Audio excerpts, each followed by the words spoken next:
Et il y a un mouvement très réel aujourd'hui et il s'agit de développer la culture physique dans les domaines de la coordination, de la précision, de l'agilité et de l'équilibre, c'est-à-dire les 4 éléments que je viens d'évoquer. Je reviendrai plus précisément sur ce point dans 1 minute. Mais ce que nous avons, c'est un milieu actuel où les éléments plus nuancés et plus techniques de l'entraînement sont laissés de côté.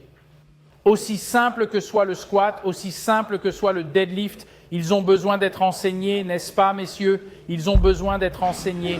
Au clean, vous n'obtiendrez pas de succès significatif sans un peu d'aide en cours de route. Pour l'arracher, c'est vrai pour les tractions, même pour le développé couché, aussi simple que soit ce mouvement, et c'est relatif, disons, à l'arracher. C'est, vous en conviendrez, un mouvement assez simple. Vous vous asseyez et écoutez Mark Rippetoe pendant 1 heure sur ce sujet et vous glissez sous la barre et vous êtes soudainement plus fort, tout d'un coup plus fort, ce qui soulève une question très importante. Et la question est plus importante dans la réponse que dans l'interrogation. Et c'est, qu'est-ce que la force? Là, si la force est pour vous, pour quelqu'un que vous connaissez, comme un kinésithérapeute ou quelqu'un de la communauté du bodybuilding, si la force est le potentiel contractile, alors tout ce que je veux faire, c'est accrocher des électrodes et aller travailler contre le potentiel contractile d'électrodes et de travailler contre cela et de voir quel est le potentiel contractile, d'utiliser un électromyogramme pour mesurer la capacité des nerfs à innerver la fibre et à la faire se raccourcir. Si le potentiel contractile est votre définition de la force, je l'accepte. Mais ce n'est pas là que nous voulons en venir, ce n'est pas ce que nous recherchons. Pour nous, et c'est une autre définition qui vaut la peine d'être notée, je vais aller la chercher sur le tableau. La force est productive. Productive. De la force, je ne me soucie pas plus du potentiel contractile que de la VO2 max. C'est un corrélat, croyez-le, n'est-ce pas trippant? Le potentiel contractile est un corrélat. Est-il corrélé à la force? Oui. Est-il corrélé à l'application productive de la force? Oui. Mais qu'ajoutons-nous au potentiel contractile pour le rendre productif? Et productif signifierait quoi? Capable d'accomplir un travail. Oui. Et spécifiquement, idéalement quoi? Les mouvements fonctionnels, parce qu'ils ont le plus grand potentiel de travail du simple fait de leurs caractéristiques fondamentales. Charges importantes, longue distance et rapidité, donc la puissance. Capacité de travail. Capacité de travail. Que dois-je ajouter au potentiel contractile pour maximiser la capacité de travail de l'individu? Aromusculaire? Oui, exactement. C'est la technique. C'est la technique. Je vous apprends à soulever un poids mort le lundi. Nous déterminons votre maximum. Je ne recommande pas de le faire, mais je l'ai fait. Trouvez un maximum. Notez-le. Revenez 3 jours plus tard. Il sera plus grand. Et vous serez profondément endolori par l'effort et ce sera toujours plus haut. Que s'est-il passé? Avons-nous augmenté le potentiel contractile? Je vous promets que non. C'est neurologique. C'est neurologique. Reprenons cette liste. J'ai donc la coordination, la précision, l'agilité et l'équilibre. Ce sont des adaptations neurologiques. Elles sont le fruit de la pratique. Et ces 4-là sont organiques. Et elles sont le fruit de l'entraînement. Elles sont améliorées par l'entraînement, améliorées par la pratique, et la puissance et la vitesse proviennent à parts égales des 2 camps.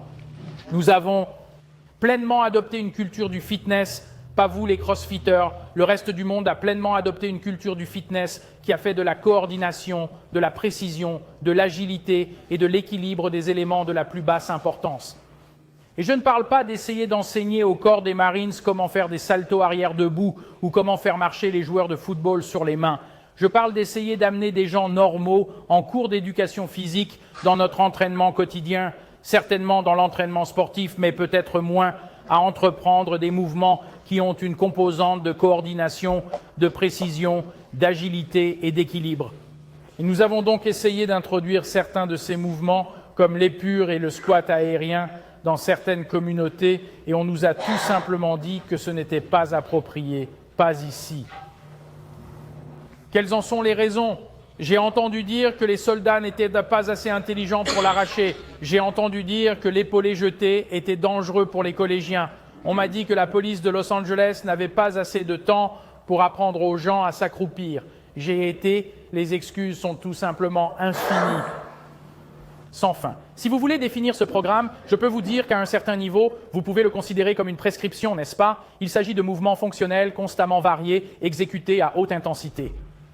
Ou vous pouvez parler de l'adaptation et dire que ce que j'ai fait dans ma deuxième conférence ici, juste régurgiter, qu'il s'agit d'augmenter la capacité de travail à travers de larges domaines temporels et modaux. Eh bien, il s'agit aussi de travailler avec des mouvements bizarres. Je veux dire, au sens le plus macro, les gens identifieront ce programme en regardant à l'extérieur de la salle de sport, en regardant à l'intérieur. Parce qu'ils sont là-bas en train de faire cette merde à Globo Gym et ils regardent d'ici et regardent, il y a comme des filets dans le toit et tout ça. Ouais, en fait, ils aiment bien grimper. Nous pouvons donc être définis par nos seuls mouvements. Vous voyez une seule image. Est-ce que quelqu'un a été trompé par le film 300 quand vous avez vu l'entraînement? On entend Mark Twight parler, et on regarde en arrière-plan et ils font du frein. Non, vous savez ce que c'est. Nous reconnaissons quand nous le voyons, nous avons en quelque sorte marqué le mouvement humain. Qu'est-ce que nous faisons de si différent? C'est que nous nous sommes délibérément engagés dans des mouvements qui nécessitent une certaine technique. Et je suis ici pour vous expliquer pourquoi. Le pourquoi de tout cela. Est-ce parce que j'ai beaucoup de temps libre et que j'étais gymnaste, que j'aime les petits mouvements mignons et les pantoufles avec les orteils pointés? C'est ça? Oui, c'est ça.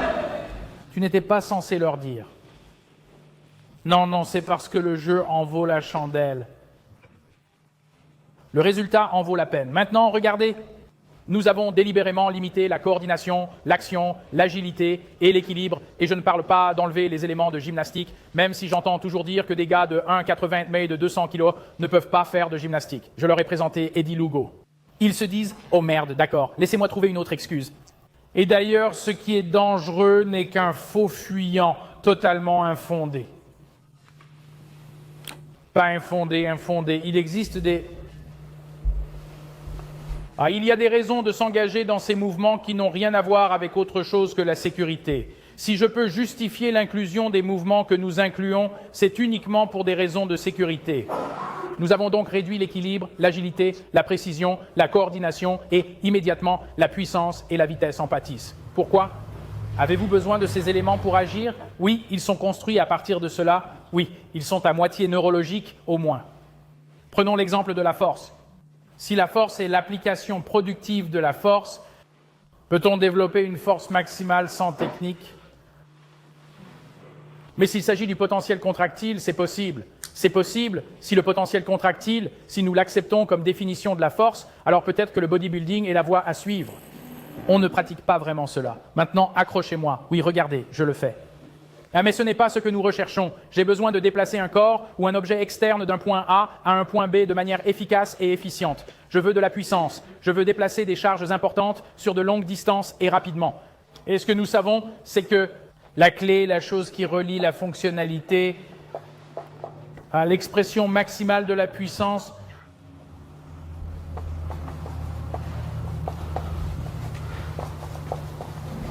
c'est-à-dire l'intensité, la clé est la technique.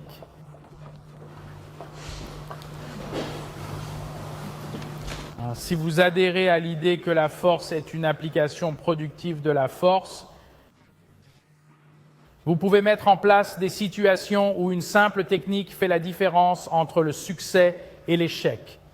Fait la différence entre le succès et l'échec. Et je ne vois pas beaucoup de mouvements qui pourrait me faire la différence pour gagner le jeu, de protéger votre vie ou de mener à bien votre mission. Qu'au final, il vaut mieux enseigner ces mouvements que de ne pas les enseigner. La position de Ken est-elle si simple? Et pourtant, avez-vous tous réussi à vous remercier et à vous baisser? C'est assez simple. Il n'a pas besoin d'être entraîné, n'est-ce pas? Si c'est mon client, oui, il en a besoin. Comment s'en rendre compte? Eh bien, je l'entraîne avec le squat aérien. Ça a l'air bien, passons au-dessus de la tête. Ça a l'air bien, on va faire des chiffres. Ça a l'air bien. Mettons un peu de charge là-haut. Ça a l'air bien, ajoutons-en un peu plus. À un moment donné, ça ne sera plus le cas. À quoi revient-on lorsque cela se produit? À chaque fois, les principes fondamentaux, n'est-ce pas? Nous ne trouvons pas qu'à 200 kg, il avait l'air en pleine forme. À 215 kg, il avait un problème et nous avons dû nous attaquer à quelque chose qui n'avait rien à voir avec les principes fondamentaux du squat. Ce n'est jamais comme ça. Ce n'est jamais comme ça. Il faut toujours revenir aux bases, toujours aux bases. Permettez-moi de partager avec vous d'autres aspects de la question.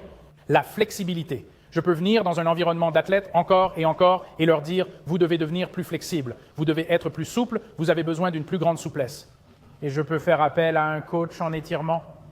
Et je peux vous condamner à suivre des cours de yoga. Il y a beaucoup de choses que nous pouvons faire et il s'avère que fondamentalement, ce que la majorité d'entre vous va faire, et surtout dans une communauté comme celle-ci, c'est l'ignorer. L'ignorer. Mais si je peux instiller au sein d'une communauté, et je peux le faire facilement, ou l'overhead squat et les tractions. Et disons, choisissez quelque chose d'autre, le muscle-up montre une valeur intrinsèque, inhérente, locale. Et à chaque fois que je reviens dans la communauté, je constate que les gens sont de plus en plus flexibles. Suivez le thème. Qu'est-ce que la souplesse pour nous? S'agit-il simplement de l'amplitude des mouvements? Je vous donne l'exemple de la force, qui est plus que le potentiel de contraction. C'est l'application productive de la force. La flexibilité serait alors quoi? Protégée. L'amplitude des mouvements est adaptée à l'application productive de la force, oui. Ou l'amplitude des mouvements, oui. Ou mouvement fonctionnel. C'est ça. Vous comprenez, n'est-ce pas? Et donc, écoutez, un gars dit, vous savez, je ne sais pas ce qu'il en est de la flexibilité, mais j'ai une excellente. J'ai une amplitude de mouvement parfaitement adéquate pour l'arracher, le squat, l'épaule jetée. Vous savez, les tractions musculaires, et donnez-moi la liste complète de tous nos joueurs principaux. Avez-vous besoin d'une plus grande amplitude de mouvement pour autre chose que cela? Je vais vous dire, à part les exploits dans la chambre à coucher, non, vous êtes solide. Vous êtes solide.